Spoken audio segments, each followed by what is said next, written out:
Hello friends, आज की class द्विघात समीकरण की है।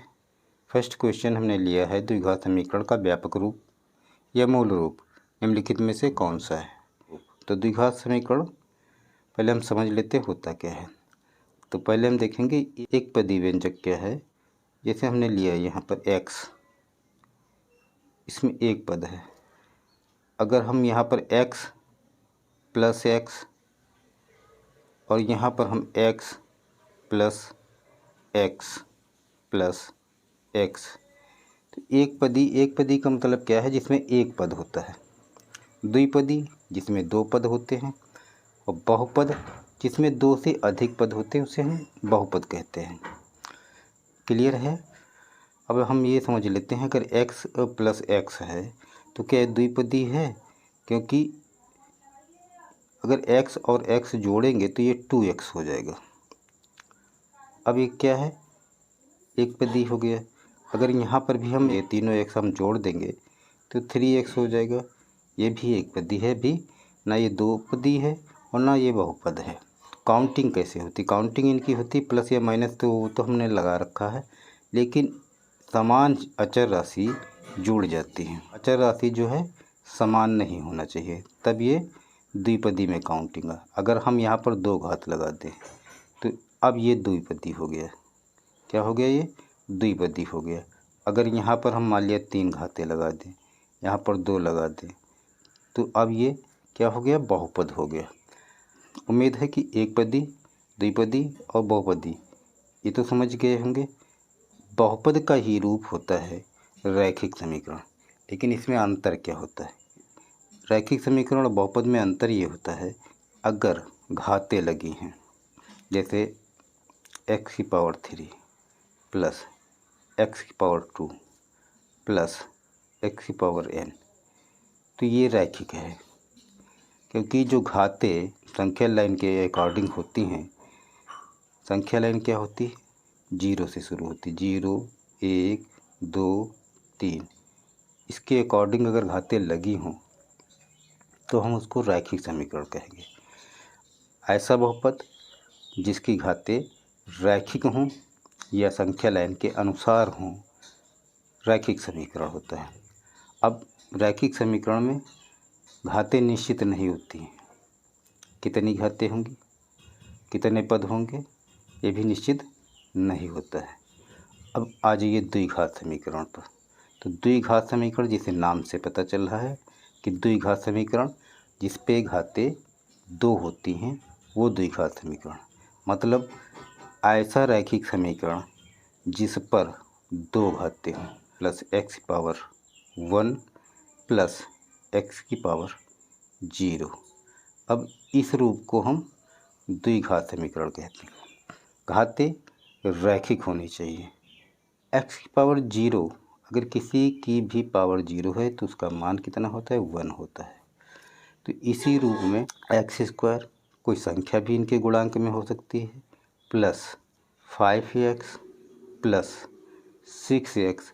अगर यहाँ पर हम सिर्फ 6 लिखें, क्योंकि x की घात 0 होने का मतलब क्या होता है, 1 का गुणांक 1 हो जाता है।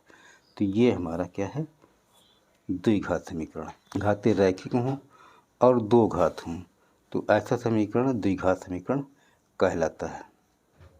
इतना क्लियर है। अब क्वेश्चन देखते हैं।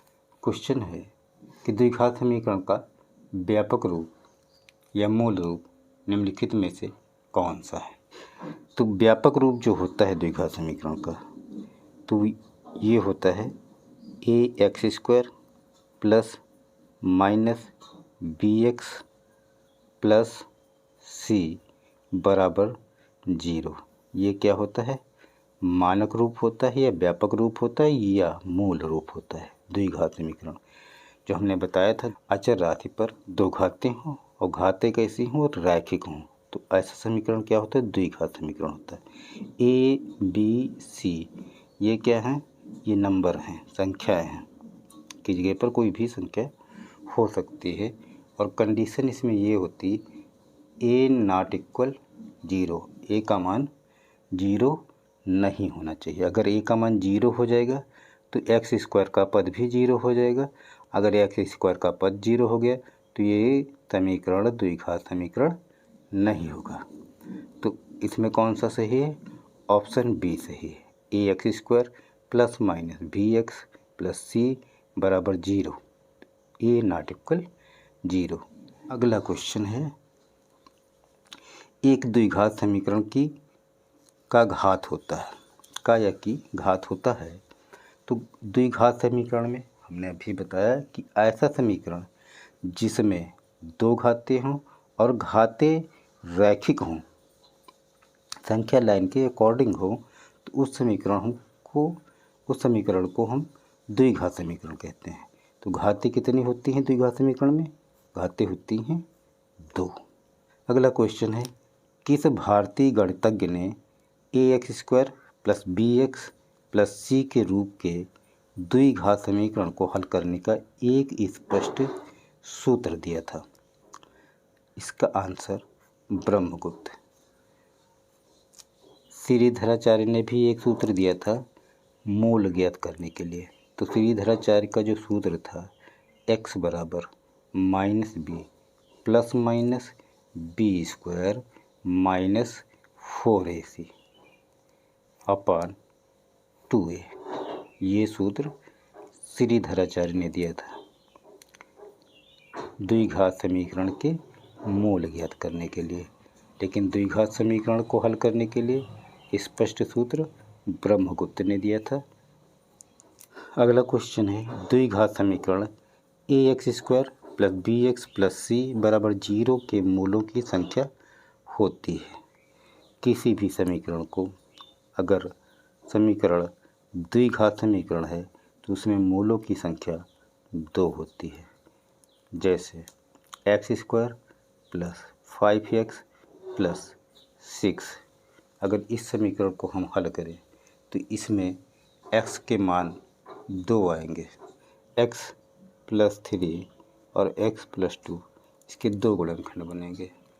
तो इसका मान x बराबर -3 और दूसरे x का मान x बराबर -2, ये दो मान निकलेंगे। जो x का मान निकलता है वही समीकरण के मूल होते हैं। मूल कहें, शून्य कहें या हल कहें, ये तीनों एक ही चीज़ होता है। x का मान, जो x के मान होते हैं उनको मूल भी कहते हैं, शून्य भी कहते हैं, हल भी कहते हैं। तीनों का मतलब एक ही है। मूलों की संख्या होती है दो। अगला क्वेश्चन है, निम्नलिखित में से कौन सा द्विघात समीकरण है? द्विघात समीकरण बताना है। परिभाषा हमने दी थी, ऐसा समीकरण जिसमें दो घातें हों और घातें रैखिक हों द्विघात समीकरण कहलाता है। तो इसमें घातें रैखिक हैं। पहले एक्स स्क्वायर, घातें तो दो हैं, दूसरे वाले पद पर 5 अंडर रूट x है। अगर अंडर रूट हटाएंगे तो इसकी घात 1/2 लगेगी, तो ये रैखिक नहीं है। दो के बाद एक आता है, ये कितना है 1/2, घाती रैखिक नहीं है, तो ये समीकरण द्विघात समीकरण नहीं है। दूसरा देखेंगे तो ये जब ऊपर ले जाएंगे तो इसकी घात माइनस हो जाएगी, तो ये भी द्विघात समीकरण नहीं है। अब यहाँ पर एक्स स्क्वायर है, इसको भी अपान के ऊपर ले जाएंगे तो -2 घातें होगी, तो इसे भी रैखिक समीकरण नहीं है। अब बचा चौथा द्विघात समीकरण। अब द्विघात समीकरण कैसे है ये भी देख लें। x + 1 का होल स्क्वायर है बराबर 4, इसका होल स्क्वायर खोलेंगे, पहले पद का वर्ग प्लस दूसरे पद का वर्ग, दोनों का गुणा और उसका 2 गुना, 2x बराबर 4। तो ये एक्स स्क्वायर प्लस 2x और प्लस का 1 है, 4 इधर लेंगे तो माइनस के होंगे, एक घट जाएगा, बचेगा कितना 3 बराबर 0। अब घाते भी दो हैं और घाते रैखिक भी हैं, तो ये समीकरण क्या है? द्विघात समीकरण है।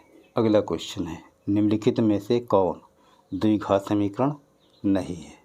तुम्हें बताना है द्विघात समीकरण नहीं है, मतलब 3 ऑप्शन द्विघात समीकरण के हैं और एक ऑप्शन द्विघात समीकरण का नहीं है। पहला ऑप्शन देखें, पहले पद पर एक घात है, -3 अपान में x है, ऊपर ले जाएंगे इसकी घात हो जाएगी -1 -3। क्या लेंगे देखो, 1 1 0 -1 ये होगा। अगर इस वाले पद को हम आगे ले लें, x की घात 1 -3x की पावर 0 -3x की पावर -1, तो ये क्या हो गया, घातें हो गई रैखिक। घातें रैखिक हैं तो समीकरण क्या है, द्विघात समीकरण है। अब इसमें दूसरा वाले देखेंगे, यहाँ पर दो घातें हैं, यहाँ पर -1 है और यहाँ पर 1 है, और इनके बीच में जो नंबर आता है वो 0 का 1 और माइनस, तो ये रैखिक नहीं है, तो ये द्विघात समीकरण नहीं है। तीसरा ऑप्शन देखते हैं, इसमें एक घात, इसमें ऊपर ले जाएंगे तो -1 और इसकी घात 0, तो ये भी क्या है, रैखिक है, ये भी द्विघात समीकरण है। तो इसमें दो घातें हैं, अगर इसको सही करेंगे तो इधर ले जाएंगे तो -3x² बचेगा, प्लस का 4x -3 बराबर 0, ये भी द्विघात समीकरण है, तो ये भी द्विघात समीकरण है। जो नहीं पूछा है वो कौन सा ऑप्शन है, ऑप्शन बी है, राइट आंसर ऑप्शन बी। अगला क्वेश्चन है, निम्नलिखित में से कौन द्विघात समीकरण 4x² प्लस 4x प्लस 1 बराबर 0 के विविध कर हैं। विविध कर क्या होता है, समीकरण जो दिया है 4x² प्लस 4x प्लस 1 बराबर 0 दिया है, विविध कर निकालना है। तो इसमें ax² plus bx plus c बराबर 0 से तुलना कराएं, तो a बराबर 4, b बराबर 4 और c बराबर 1। एक जो x² का गुणांक वो a है, जो x का गुणांक वो b है, और c लास्ट वाला पद c होता है। विविध कर क्या होता है, विविध कर होता है d बराबर b² माइनस 4ac। निकाल ले, तो b कितना है, 4 का वर्ग करेंगे 16 -4 इंटू a का मान 4 इंटू c का मान 1, 4 चौको 16 1 कम 16, तो ये बराबर कितना हो गया, 16 में से 16 घटाएंगे 0 हो गया। तो विविध कर पूछा था कितना, ऑप्शन डी से ही विविध कर आया 0। अगला क्वेश्चन, द्विघात समीकरण x² प्लस x प्लस 5 बराबर 0 के मूल की प्रकृति है, प्रकृति बताना है। अब इसमें कंडीशन होती हैं, पहले कंडीशन आप समझ लीजिए, 4 कंडीशनें होती हैं। पहली कंडीशन क्या होती है, b² माइनस 4ac का मान अगर 0 से कम है और पूर्ण वर्ग है, 0 से कम है और पूर्ण वर्ग है, तो मूल जो हैं वास्तविक होंगे, परिमेय होंगे, भिन्न होंगे। अगर b² माइनस 4ac का मान 0 से कम तथा पूर्ण वर्ग ना हो तो मूल वास्तविक, अपरिमेय, भिन्न होंगे। तीसरी कंडीशन होती है b² माइनस 4ac बराबर 0, यानी b² माइनस 4ac का मान अगर 0 है तो मूल वास्तविक भी होंगे और समान भी होंगे। चौथी कंडीशन है, अगर b² माइनस 4ac का मान 0 से बड़ा है तो मूल क्या होंगे, काल्पनिक होंगे। ये 4 कंडीशन होती हैं। तो पहले हमको b² माइनस 4ac का मान निकालना है, फिर देखना है 0 के बराबर है, अगर 0 के बराबर है तो पूर्ण वर्ग है या नहीं है।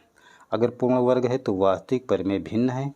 अगर पूर्ण वर्ग नहीं है तो वास्तविक, अपरिमेय, भिन्न है। अगर b² माइनस 4ac का मान 0 के बराबर आता है तो मूल वास्तविक और समान है।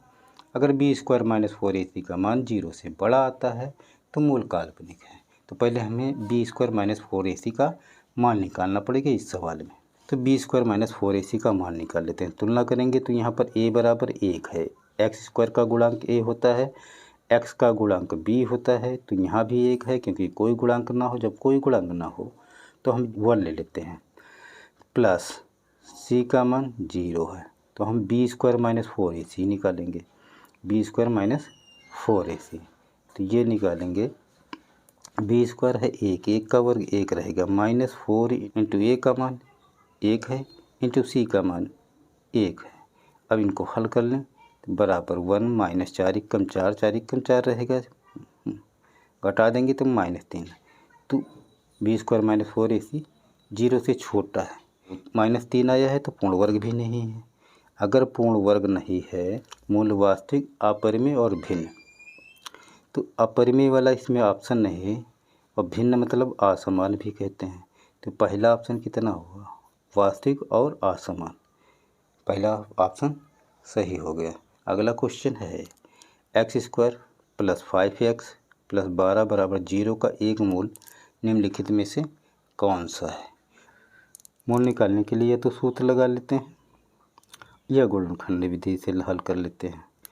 तो 2x² + 5x - 12 बराबर 0, इसका मूल पूछा है, एक मूल पूछा है।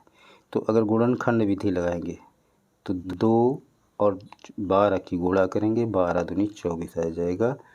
इनके ऐसे दो गुणनखंड बनाने हैं कि घटाने पर, यहाँ माइनस है तो यहाँ पर घटाने पर आएगा 5। तो 24 के गुणनखंड बनाना है तो 2 ऐसे गुणनखंड ये सोचना है। तो 8 और 3 8 3 24 और 8 में से 3 घटाएंगे तो 5, ये सोच कर हम निकालते हैं। तो 8 और 3 में तो 2x² + 8x - 3x - 12 बराबर 0। अब 2x इसमें ले लेंगे कॉमन, जब कॉमन लेंगे तो यहाँ x बचेगा, यहाँ से 2 से कट जाएगा, 2 से कटा तो 4 बचा, x पूरा कट गया तो x + 4 -3 कॉमन ले लिया तो x, और जब माइनस कॉमन लेते हैं तो चिन्ह बदलता है, माइनस है तो प्लस हो जाएगा, यहाँ 12 को 3 से काटेंगे तो 4 आ जाएगा बराबर 0। तो अब x + 4 कॉमन हो गया तो यहाँ से 2x - 3 बराबर 0, x + 4 बराबर 0, तो x बराबर -4। इसी प्रकार इसमें भी देखिए x - 3 बराबर 0, तो 2x बराबर 3, तो x बराबर 3/2। तो दो मूल हैं -4 और 3/2। तो आंसर इसका बी सही।